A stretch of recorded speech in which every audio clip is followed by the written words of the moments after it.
my name is Hammy, I'm the Hammy Dressmaker. Welcome to another episode of Fridaysews. This is something in June.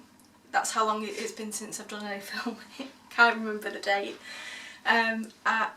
So if you're not familiar with the Fridaysews format, then this is where your sewing vloggers get on, talk about a bit about their lives, talk about what they've been sewing this week, and it's generally a weekly thing, just like a little catch-up. To be completely honest, I have been absent for the last couple of weeks because my personal life took over. We're selling the house and we kept having viewings, so I haven't really had time to do much of anything. Actually, I had a week off intending to get all of the things sewn, everything. And you know what I managed? Well, I managed to finally finish off the pinafore, and in a minute I'll take a step back, give you a twirl. And I also managed a pair of Winslow culottes as well, and they were a nightmare completely on their own, but that was due to fabric and I'll go into that in a minute. And I also managed to do a little t-shirt to go underneath this particular, I'm going to call it a waistcoat. It's supposed to be a dress, but as you'll see in a moment it is slightly short, and I'll go into the problems I had with this project, why it took me so long, and the lessons that I've learned from doing it. So without further ado, I might as well take a step back and actually give you a twirl of the item. So this is the U2 pinafore from the Breaking the Pattern book. I haven't made anything breaking the pattern before, this was my first project, and this always was and always intended to be a wearable toil. So there we go. As you can see, it's a little short on the back, but that's fine because I've decided it's now a waistcoat. So I've got a pair of pair of grey leggings to go underneath it, and the t-shirt that I made is also grey, but I'm quite liking this blouse actually underneath it as well.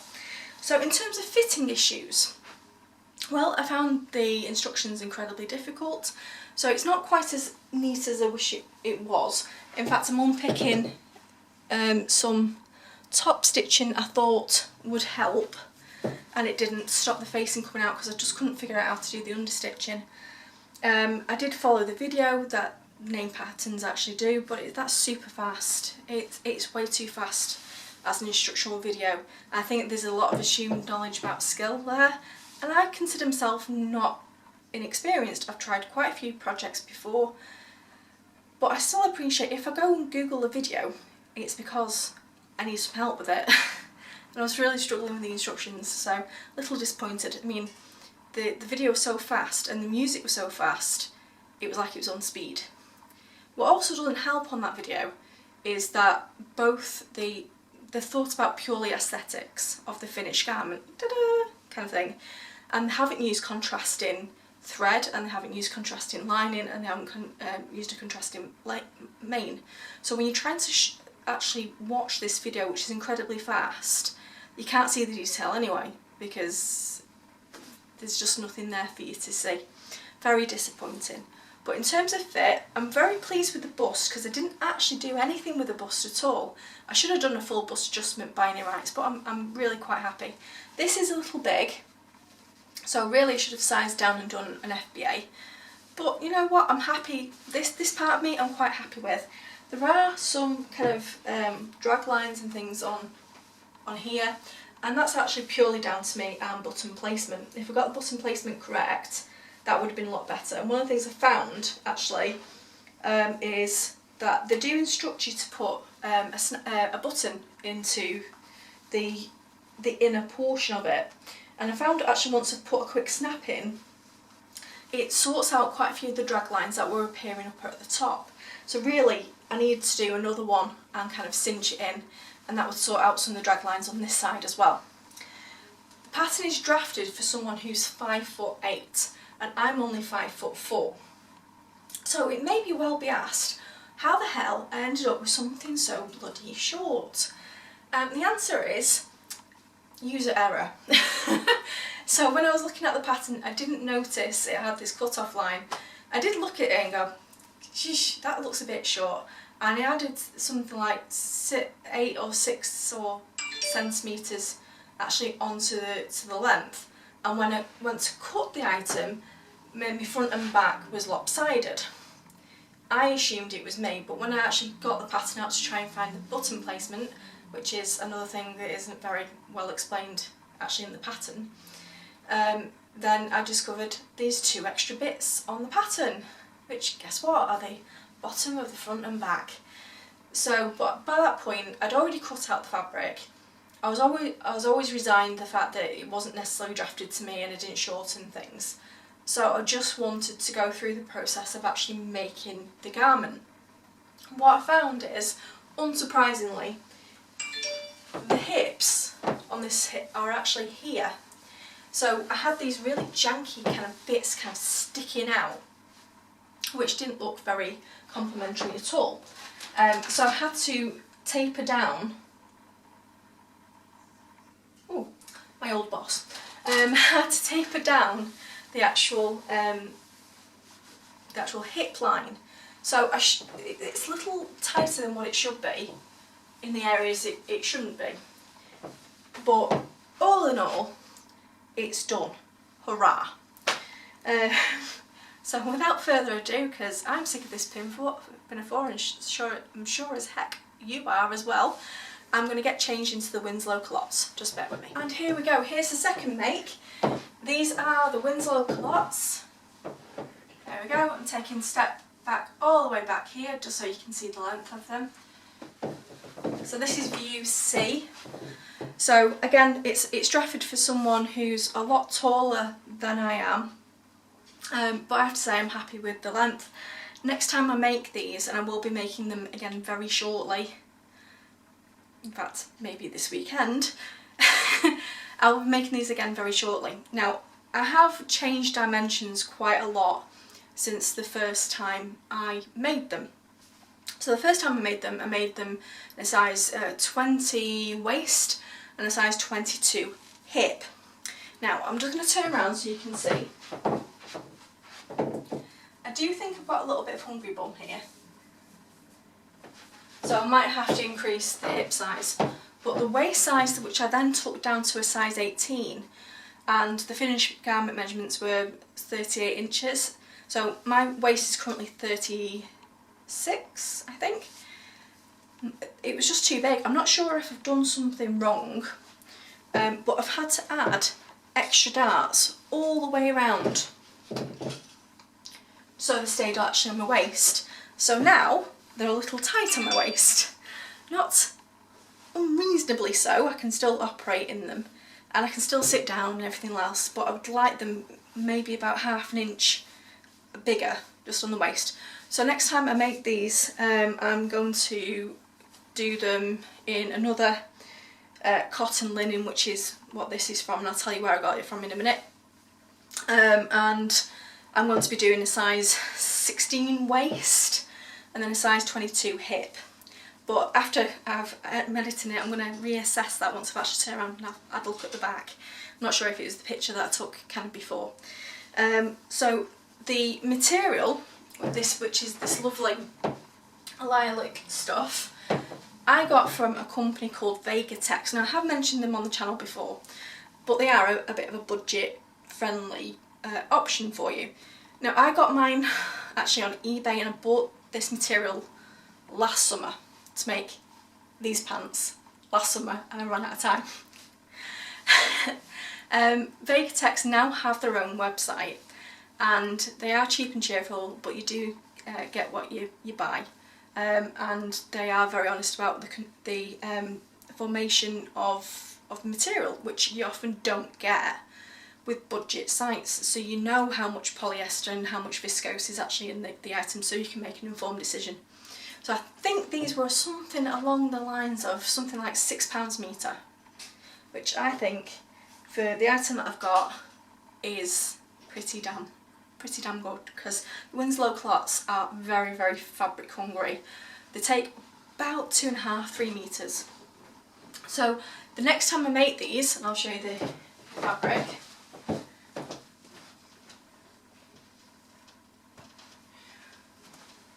is I've got another cotton linen blend. Now this time, again, I bought this last summer, and I got this from So Affordable Fabrics, and this again was about, I think between £4 and £5 a metre. So I'm really looking forward to that. Red is one of my favourite colours. I can't wait to have them. But all of these are toils for an actual set that I'm going to be doing. So I'm going to have lots of Winslow pants by the time I finish this little experiment. And I bought the fabric from Longsight Market, but I also bought matching fabric for the top as well to make a proper set, so it's much smarter for work.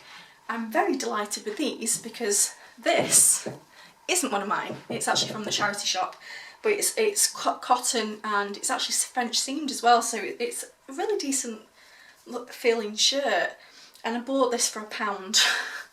So I've got a blouse and pants together for 20 quid. That's not bad, is it? The other thing I've been working on is because of the house viewings, I have been very conscious about not making a lot of mess, which if you took a look around my room properly, you'd be surprised at that statement being boulder-dash. But this is a skirt that I'm making out of brocade, and this is a pattern I have told you about before. This is by printerpattern.com, and this is called the oval skirt. Now I'm not sure if this is still on sale at the moment, because I know she was kind of revamping her line, but I was watching one of the product testers for this skirt, and I just found it fit me really well, and the instructions, and it was just incredibly relaxing to sew, because it's not very complicated. You have one panel which you cut 4 times, you have 2 pockets, and you have some waistbands, and even the pockets are optional, and they are patch pockets, so they're going to go on the front. So what I've been doing to make this a little extra is I've been using a metallic embroidery thread as the top stitching detail, which I'm incredibly proud of because I think I've done quite a neat job. The back of the item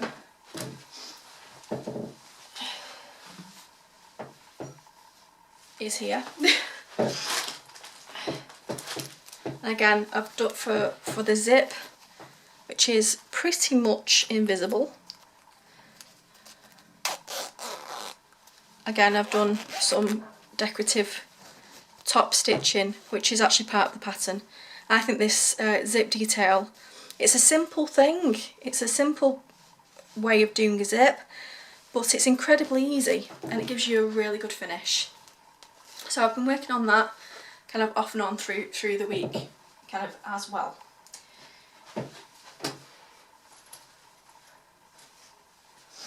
So in terms of life, I'm still working from home at the moment, still loving it.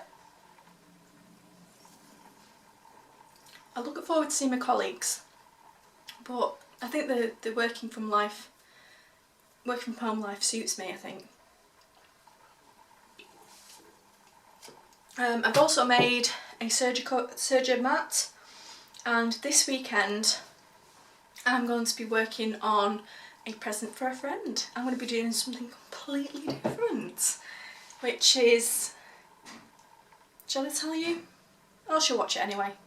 So my friend very kindly did me a beautiful cushion for my birthday. I don't know if you remember it, in fact I'll show it to you.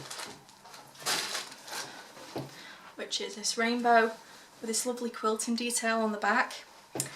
And it's completely not a competition, but it has inspired me to perhaps try a skill that I tried to develop before and I didn't get very far, which is my sewing machine, and I'll just give you a quick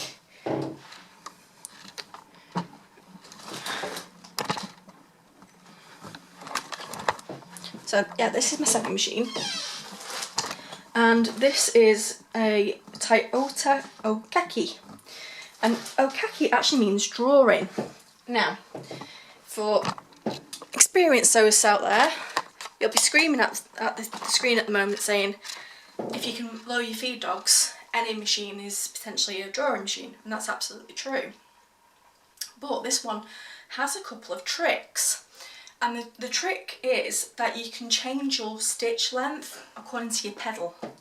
So you can get some really nice kind of detailed effects, like, you know, like more like handwriting style of letters rather than something that's very straight and narrow.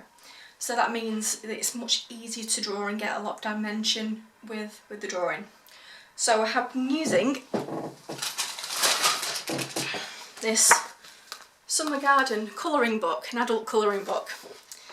And what I'm going to be doing is taking a design, which I won't show you because I know she'll be watching this and I don't want to spoil the surprise for her. Let's just say I'm going to pick this one.